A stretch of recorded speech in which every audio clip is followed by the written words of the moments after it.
Hello guys, welcome to my சேனலை மறக்காமல் subscribe பண்ணிக்கோங்க. கூடவே இருக்க பெல் ஐக்கனை கிளிக் பண்ணிக்கோங்க.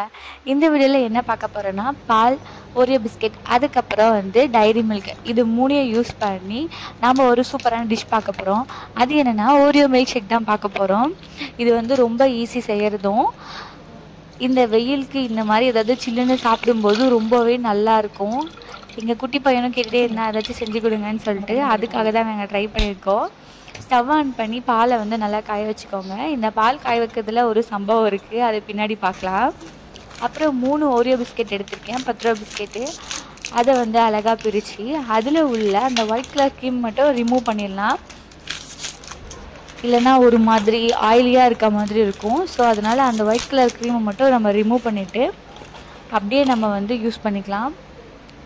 பார்த்திங்களா எவ்வளோ அழகாக இருக்குதுன்னு. ரிமூவ் பண்ணுறது ரொம்ப ஈஸி. இந்த வெயிலுக்கு நீங்களும் இதை மறக்காமல் வீட்டில் ட்ரை பண்ணிவிட்டு எப்படி இருக்குதுன்னு சொல்லிட்டு கமெண்ட்டில் சொல்லுங்கள். பார்த்திங்களா, அந்த க்ரீமை நான் ரிமூவ் பண்ணிட்டு வரத்துக்குள்ளே தான் இந்த மாதிரி பொங்கி ஊற்றிடுச்சு. ஒரு 2 நிமிஷத்தில் இந்த மாதிரி நடக்கும்னு நான் எதிர்பார்க்கவே இல்லை. சரி, ஓகே. அதுக்கப்புறம் பாலை ஆற வச்சு அதுக்கப்புறம் மிக்ஸி ஜாரில் இதை ஊற்றிக்கோங்க. 1/2 லிட்டர் பாலை ஊற்றினீங்கன்னா ஒரு 4 பேருக்கு குடிக்கிற அளவுக்கு இருக்கும். நான் 4 பேருக்கு தான் எடுத்திருக்கேன்.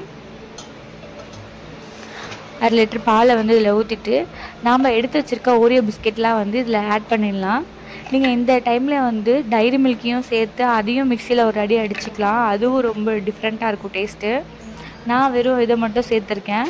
அந்த டைரி மில்கோட கதை வேறு, அதை பின்னாடி பார்க்கலாம். அதுக்கப்புறம் தேவையான அளவுக்கு சுகர் சேர்த்துக்கோங்க. நான் ஒரு 2.5 டீஸ்பூன் அளவுக்கு சுகர் சேர்த்துருக்கேன். சேர்த்துட்டு நல்லா மிக்சியில் அடிச்சுக்கோங்க. அடித்ததுக்கப்புறம் இந்த மாதிரி தான் இருந்துச்சு. அதை ஒரு கிளாஸில் ஊற்றிக்கலாம். நான் டெக்கரேஷன் பண்ணுறதுக்காக இந்த சாக்லேட் சிரப் அதுக்கப்புறம் ஐஸ்கிரீம்லாம் போடலான்னு நினச்சேன். ஆனால் கடைக்கு போக முடியாது அடிக்கிற வெயிலுக்கு. அதனால் வீட்டில் இருக்கிறத மட்டும் வச்சு சாப்பிட்லாம் அப்படின்னு சொல்லிட்டு ரெடி பண்ணியிருக்கோம். என்னடா ஏதோ போடுறேன்னு நினைக்கிறீங்களா? அது தாங்க டைரி மில்க்கு. நாங்கள் அந்த டைரி மில்கை எடுத்து வச்சுருந்தோம், ஃப்ரீசருக்குள்ளே வச்சுருந்தோம். அதனால் கெட்டியாக இருக்க மாதிரி தான் இருந்துச்சு. சரி, எடுத்தால் தண்ணியாடுன்னு சொல்லிட்டு லாஸ்ட்டில் கிளாஸில் ஊற்றினதுக்கப்புறம் கட் பண்ணி சேர்த்துக்கலாம் அப்படின்னு சொல்லி ஃப்ரிட்ஜுக்குள்ளேயே வச்சுருந்தோம். எடுத்ததுக்கப்புறமும் அப்படி தான் இருந்தது, கெட்டியாக தான் இருந்துச்சு. ஆனால் கட் பண்ண அது கொழ கொழன்னு ஆயிடுச்சு. பாருங்கள் நீங்களே. இந்த மாதிரி தான் கட் பண்ண கொழ கொழன்னு ஆகிடுச்சு. அதை கிளாஸில் போடும்போது ரொம்ப மோசமாகிடுச்சு. அதனால் என்ன பண்ணுறதுன்னே தெரில. நாங்கள் அதை அப்படியே சாப்பிட மாதிரி ஆகிடுச்சு.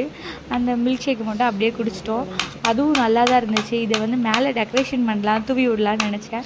ஆனால் தூவி விட முடியாத அளவுக்கு இப்படி வலிக்கிட்டு போகும்னு நான் நினைக்கவே இல்லை. சரி, வீட்டில் மறக்காமல் ட்ரை பண்ணி பாருங்கள். சேனலை சப்ஸ்கிரைப் பண்ணிக்கோங்க. பாய்.